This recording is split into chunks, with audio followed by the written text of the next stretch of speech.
Wrong is there obvious. Following. Assalamu alaikum on that. Another music. The challenge is the youths that are facing that because we are not able to give that definite answer. So now you can listen to the good ones now.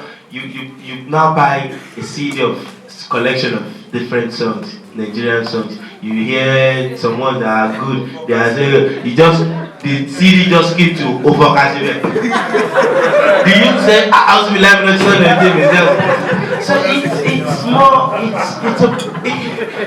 and the same thing with our Sheikh mentioned something earlier on, which is the mortgage aspect. You see, that is another huge topic that's had different opinions, different things about it, and people. Some of our scholars have said no. While some have been able to see sense in it, that it's not possible for you to have a roof over your head in this country without mortgage, except you are an armed robber. I'm sorry to say. So if you rob banks and you have the cash, you can go there and say, I want, or you're a politician in Nigeria and you have the millions. So maybe not anymore. So how do you go about it? Do we now say, okay, no. So those things, you get what I'm saying? You cannot tell, even the person that is telling you, I'm sure people telling me wants to have a mortgage, wants to have a house. So he's just giving you a lecture. So those things, we have to be a bit, work it out, and because this youth, I'm going to tell them, don't think of having a house on your own, don't think of having a mortgage, because, and we look at it, even, most of them, I didn't have a credit card for a long time in this country. I frowned at it, but it got to a stage that I needed it for some other more important things. I had to take it because it was stopping me from other things I needed to do. You see, things like that, the country we live in, the Western world, everything is so connected.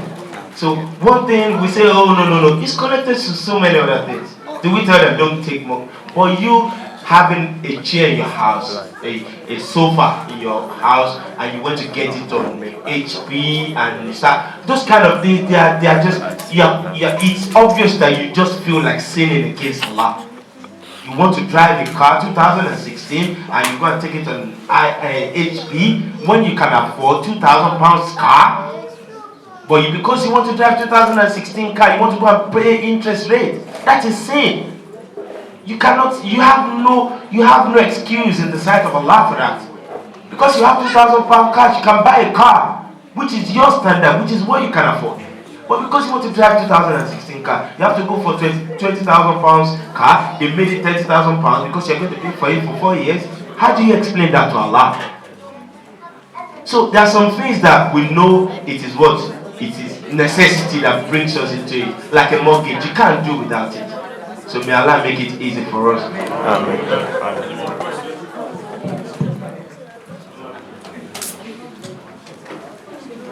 First of all, I want to thank our Sheikhs. Some of the discussions we've had here today are things I think some of the things you hinted on are things I only find in forums online where most of our imams don't even try to talk about. And if possible, I'd like you to differentiate more on it. From the zero,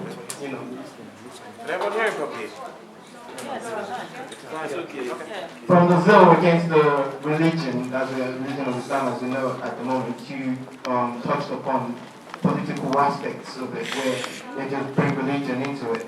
And in one of your other lectures in some other places we've met before, you've also mentioned culture tainting religion. I would like you to expatiate more on those things. You also mentioned about the fall of Gaddafi and his people, even though to us they say an evil master above, means to bring down to create peace. This country is actually in the worst state than it started with.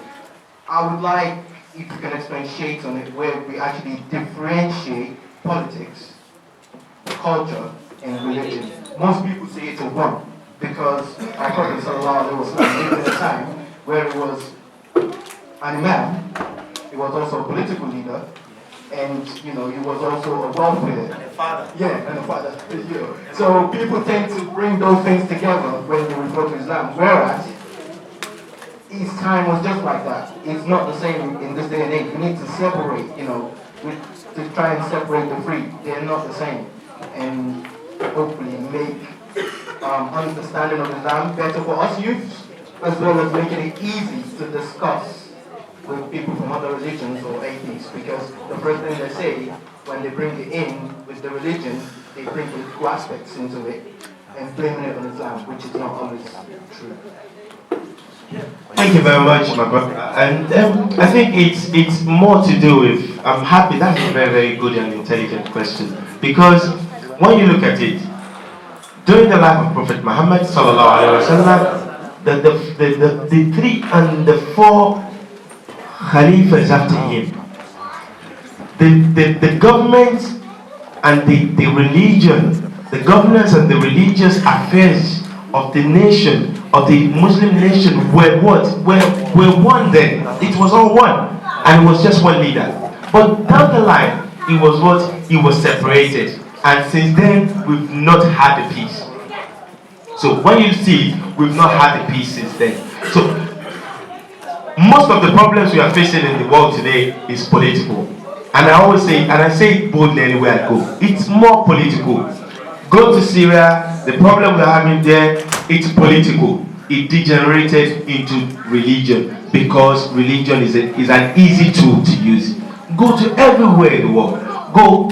Why would a Muslim country wake up one day and say we want to go and attack the next Muslim country? Does it make sense? Why was the United States and Britain, why were they begging Saddam Hussein not to attack Iran back in the early 90s? And he still went ahead to attack them. So all these things, it's been so political. But it is high time we separated it. Like, if you want to fight, go and fight.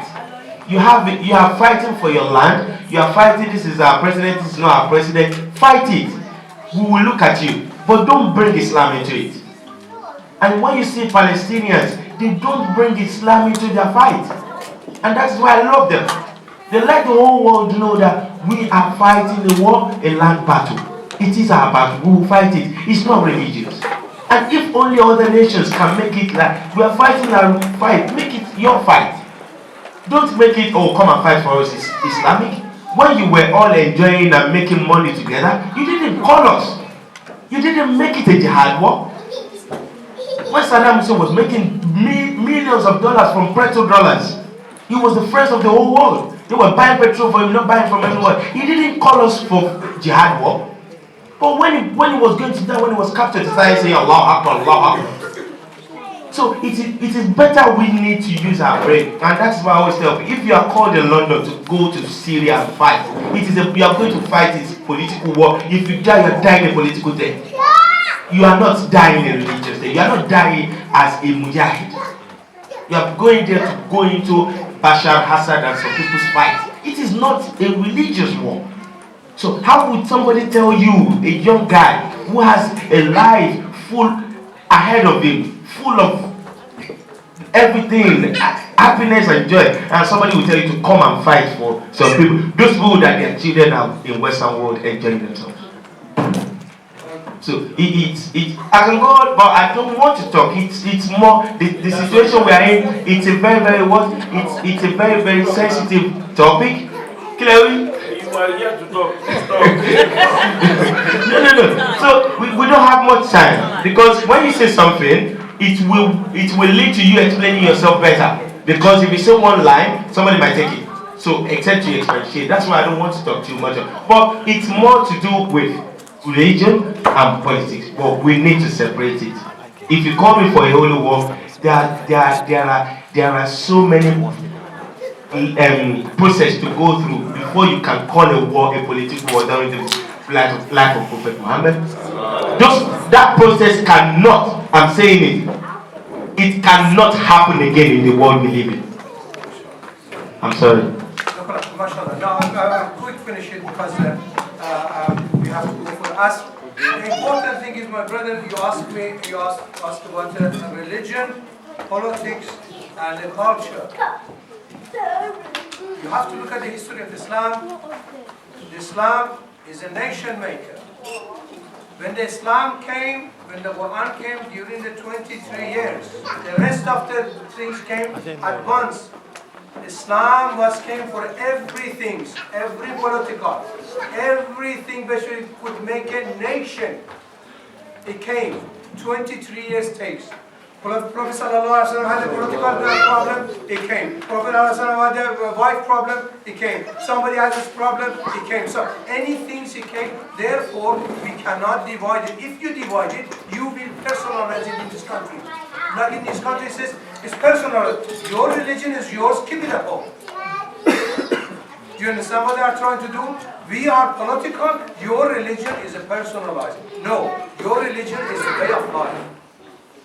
Your way of life. Anything you do, it goes around your religion. Therefore, do not forget that. Your religion, of course, with all respect, of course, this is my opinion. What we need to do, of course, the culture is different. The culture is different. Religion stays on the culture. For example, when the religion comes to Nigeria, they had all the things which I had before, whatever, and he come and sit on top. When he came, for example, to Pakistan, Pakistani have all the clothes.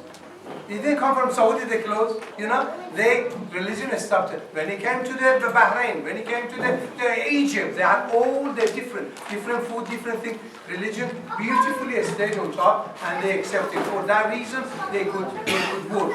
Therefore, my brother, what you need to do, and you understand, our religion is a way of life. It's not a personalized.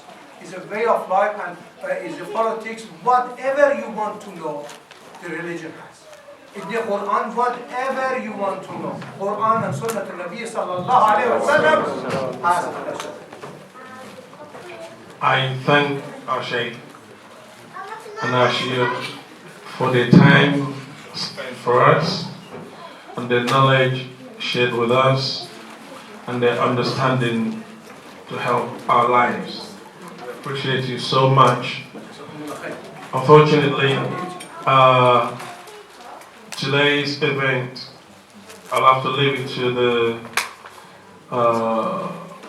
organizers now, but as we can see, Salat al-Asr is here now, and we're going to have to go and pray. So before we do that, I'm suggesting we bring the event to a halt. So I don't know if you have, what do you have to offer us? What's next in your program? Can we do some dua? It's a very important tradition of Bismillah. الله وملائكته يصلون على النبي يا أيها الذين آمنوا صلوا عليه وسلموا تسليما اللهم صل على محمد وعلى آل محمد كما صليت على إبراهيم وعلى آل إبراهيم إنك حميد مجيد اللهم بارك على محمد وعلى آل محمد كما باركت على إبراهيم وعلى آل إبراهيم في العالمين ربنا آتنا في الدنيا حسنة وفي الآخرة حسنة وقنا عذاب ربنا لا تؤاخذنا إن نسينا ربنا ولا تحمل علينا إصرا كما حملته على الذين من قبلنا ربنا ولا تحملنا ما لا طاقة لنا به واعف عنا واغفر لنا وارحمنا أنت مولانا وانصرنا على القوم الكافرين وصلى الله وسلم وبارك على سيدنا محمد وعلى آله وصحبه أجمعين سبحان ربك رب العزة عما يصفون وسلام على المرسلين والحمد لله آمين. Just before we finish, I just say thank you to all the speakers again.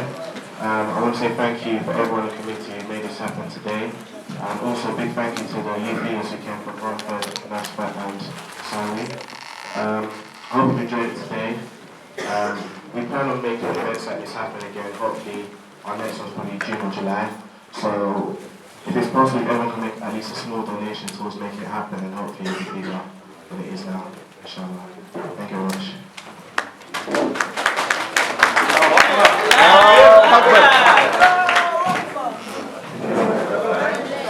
We're just going to pass around the basket for the donations. Thank you. Oh, come on, brothers.